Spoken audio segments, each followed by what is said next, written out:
Now moving over to an interesting condition called as Hawkinsinuria. Now Hawkinsinuria is an autosomal dominant condition.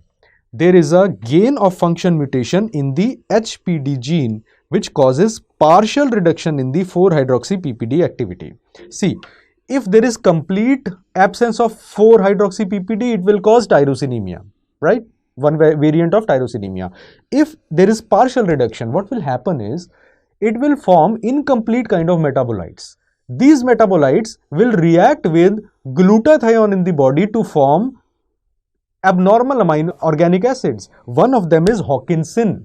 Hawkinsin was discovered in a family, so the name was derived from the surname of the family and called as Hawkinsin.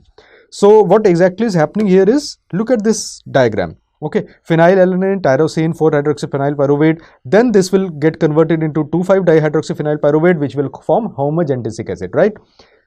Now this enzyme, if it is functioning partially, so there is a partial reduction or abnormally functioning enzyme, what it will do is, it will lead to the formation of an intermediate called as 1,2-epoxyphenyl acetic acid.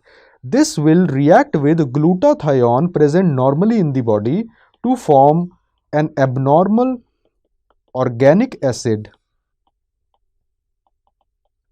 called as Hawkinsin.